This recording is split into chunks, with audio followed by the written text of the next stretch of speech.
permettez-moi de vous saluer d'abord, d'avoir accepté m'accueillir pour échanger. Mais je vais d'abord saluer mes fans de la cité, mes amis de la Abra City, mes frères du ghetto, mes fans. Ne Ibero Burkina Faso ni mbouida fan. Burkina Faso parle ropa, yoplam damba, ne Ibero. Tibe le vien rame, yabra ma, tempelema, coin sa le sa sore. Ti, mamnan le kwera, ti runa, ya laram pa wenda taba, ya invitement, ti ton na sonse, d'aller, ndaton kosi abra ma, lam kos fanda ma, ti net fan, mara menga, enkelere, ti dunia, ni sal pa wabda tombang non somye, ni sal ya totim, ya haya, zekr souli. Mon nom c'est Rwamba Amédée Charles, à l'état civil. Mon nom d'artiste, c'est Salut les Anges que vous connaissez. Bon, c'est comme je dis chaque fois, Abra City, c'est loin. Ça veut dire c'est une planète vraiment très loin. Vous-même, vous savez que nous tous qui vivons sur cette terre-là, nous vivons ensemble dans la cité. Quand on dit la cité, vous-même, vous savez que le Burkina Faso, la Côte d'Ivoire, voilà, ce sont des cités. Même si tu ne dors pas dans les grosses maisons, sache que tu vis dans la cité avec tout le monde. Quand on dit la cité, c'est en ensemble normalement tout un pays.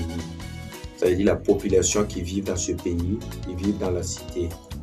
Maintenant, Abra City, c'est là où moi, Charlie Le Sage même, vient. En fait, je vis dans la cité, mais j'étais une fois aussi, j'ai traversé normalement le ghetto, ça veut dire dans la famille du ghetto.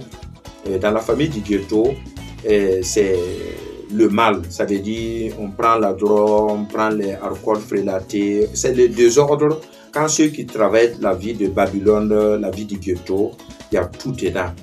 Moi, j'ai traversé ça avant maintenant de découvrir maintenant la planète de l'Abra City. Mais je ne peux pas définir normalement parce que les mots me manquent, parce que c'est une profonde planète.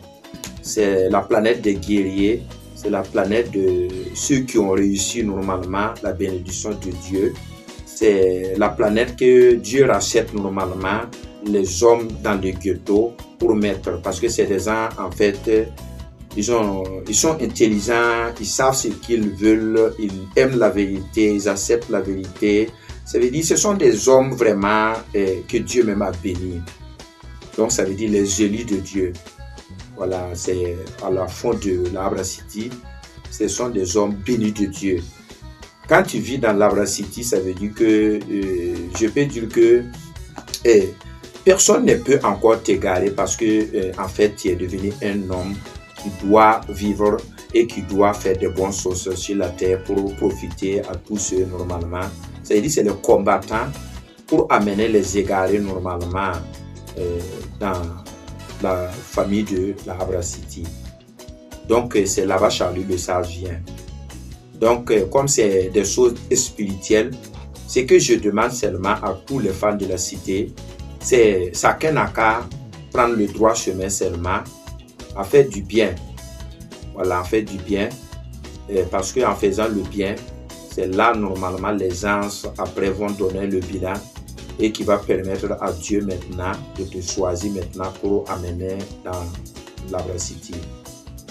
Et le jour que Dieu va décider normalement, dire aux gens que tu dois aller à Abra City, sache que ta vie est garantie. Tout ce que tu subis comme les conséquences de la vie, les épreuves de la vie. Bon, les épreuves ne peuvent pas finir dans la vie de l'être humain. Parce qu'un être humain, en fait, il vit pour avancer. Mais pour avancer, il faut traverser une épreuve. Je profite avec cette chose-là pour dire à tout le monde, et si tu veux avancer seulement, il faut attendre seulement les épreuves. Si je prends exemple, un militaire qui est sergent ou bien il est major, s'il veut un autre grade pour ajouter. Parce qu'en ajoutant le grade, on t'ajoute les salaires que tu prends. Maintenant, si tu veux ajouter ton grade, il faut déshabiller et puis faire une autre formation encore pour augmenter tes grades. Donc, si un être humain, même si tu es qui, tu es toujours dans les épreuves pour ajouter normalement. Donc, les épreuves n'est pas mal. Les épreuves ne sont pas mal. Ce qui m'a fait pouvoir réussir dans ma vie, c'est parce que j'ai su que non, les épreuves, c'est l'école de Dieu. Parce qu'on ne voit pas Dieu, il est invisible. Comment savoir? Dieu va faire comment pour savoir ceux qui sont bons et ceux qui sont mauvais. Il faut qu'il te mette en épreuve pour voir ta foi en lui, pour voir qui tu es. Donc maintenant, s'il y a les problèmes qui viennent dans la vie de l'être humain doit savoir que c'est Dieu qui est en train de le tenter pour voir si réellement il est celui normalement qu'on doit mettre dans un endroit. Puisque vous savez que la vie, les endroits sont beaucoup. Il y a les fous, il y a des gens qui sont bêtes, il y a des gens... Bon, chacun, il y a des étapes de la vie. Mais si tu veux être supérieur, il faut être... Le respect, on ne donne pas gratuitement, il faut le mériter. Voilà, moi, j'ai traversé la vallée de l'ombre de la mort, la forêt des soucis, des pleurs, des cris. Mais je n'ai jamais croisé les bras parce que moi, je savais que Dieu est en train de me tenter. Il est en train de me tenter et je dois le prouver que vraiment, je l'aime sincèrement. Et je suis prêt, voilà, pour servir le bien. Voilà, donc c'est à ce moment maintenant, en fur et à mesure, Dieu a vu que mon cœur, je n'étais pas quelqu'un qui renonce normalement le bien. Et c'est ça maintenant, il m'a donné les armes pour le bien. Et c'est ce que je suis en train de faire aujourd'hui. C'est ce que je dis chaque fois. Moi, je n'ai jamais été contre personne, qui que ce soit au Burkina Faso. Parce que le Burkina Faso, les femmes et les hommes, nous sommes des mêmes sangs. Nous sommes des frères. Donc maintenant, un enfant qui dit qu'il aime le père doit aimer tous les enfants du père. Ça veut dire que si tu veux dire que tu aimes le président, tu dois aimer sa population. Donc, bon, c'était une malentendu, puisque lui aussi il a sorti, il a parlé quelque chose. Et moi aussi je suis sorti pour le répondre. On ne se connaît pas, même Ali et moi, on ne s'est jamais vu face à face. C'est sur les réseaux sociaux. Donc, si tu n'as pas eu quelqu'un face à face, vous vous êtes jamais vu, vous vous êtes jamais salué. Comment toi tu peux dire que tu es contre la personne? Quand on dit je suis contre quelqu'un, peut-être j'ai un ennemi, peut-être l'ennemi, on ne peut pas créer un ennemi comme ça sur les réseaux sociaux. Parce que l'ennemi est trop profond, ou bien tu es contre quelqu'un, peut-être la personne il veut prendre ta vie, ou bien la personne est sortie avec ta femme, ou bien la personne a frappé ton enfant. Ça peut créer un ennemi. Mais malentendu, moi je pense que c'est quelque chose qu'on peut dire pardon, parce que c'est pas quelque chose de lourd, qu'on peut vraiment dire que vous vous entendez pas. Voilà. Si je veux prendre Ali Pounre comme un ennemi, donc je vais prendre des milliers de personnes au Burkina Faso, tous ceux qui m'ont fait du tort, je vais les prendre comme ennemis. Donc Ali Pounre, c'était une malentendu, et moi je pense que après ça, je pense qu'on s'est pardonné. Voilà, chacun, l'erreur est humain, et peut-être ce que je l'ai dit, bon, parce que j'ai dit que les Pounre, ceux qui n'ont pas les pieds ne peuvent pas se mêler dans les problèmes des pieds.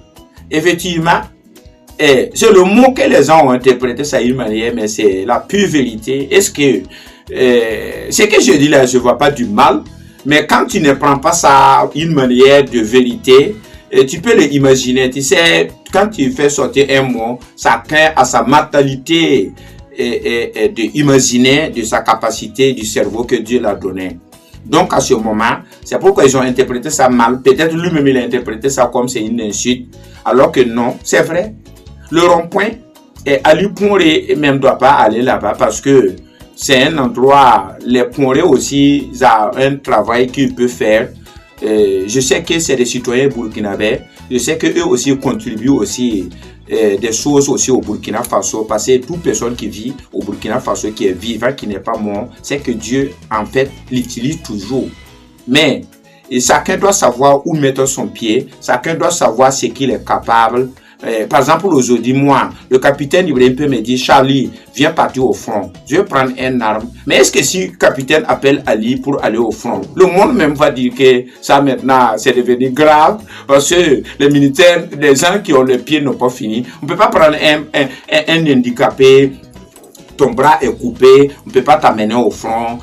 Un bras coupé ne peut pas aller au front. On ne recrute pas un soldat, bras enlevé. On ne recrute pas un soldat paralysé. On ne recrute pas. Ça veut dire les handicapés, on ne les recrute pas dans l'armée.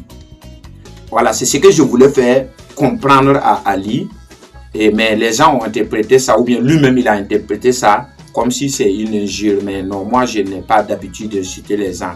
Mais c'est que quand tu parles des mots gros ou bien lourds, voilà, les gens peuvent interpréter ça. Sinon, ce n'est pas une injure, c'était pure vérité. Je l'ai dit, il ne faut pas qu'ils se mêlent des problèmes de rond-point. Parce que le rond-point, même normalement, les handicapés peuvent rester dans les côtés pour supporter, mais ne peuvent pas aller là-bas. Les gars, s'il y a un trouble, comment lui va faire? S'il est allé là-bas, alors que le point est là pour soutenir le gouvernement, pour empêcher les coups d'État. Donc, s'il y a un coup d'État raté et puis il y aura des embouteillages, comment lui va faire? C'est pourquoi moi je lui dis que c'est nous qui peut parler de ça. Lui, il ne doit pas se mêler dans ça. Mais les gens ont pris ça comme c'est un jeu. Mais moi, je pense qu'on a réglé ça. Je ne peux pas dire que j'ai des fétiches. Je ne peux pas dire que je n'ai pas de fétiches. Mais ce qui est sûr, je suis protégé par les ancêtres avec les esprits invisibles. Et celui qui veut me toucher, moi, je pense qu'il ne fait pas de combat avec Salut le Sage. Il fait le combat avec les ancêtres parce que moi, je suis un simple serviteur des ancêtres. Le dernier mot que j'ai seulement à donner mes frères et sœurs, les amis de la Avra City, mes frères du ghetto, mes femmes, c'est de leur dire de s'aimer les uns les autres. Parce qu'un homme qui a l'amour envers les autres, c'est un enfant de Dieu. Mais un enfant de Dieu, si Dieu t'a aimé, moi je pense que tout ce que tu cherches là, de chercher l'argent, de chercher le travail, de chercher femme, si Dieu t'a aimé, moi je pense que tu as trouvé la clé du royaume. C'est tout ce que je leur demande, d'aimer les uns les autres. Parce que moi, si j'ai pu arriver aujourd'hui, je pense que c'est l'amour qui a ouvert mes portes.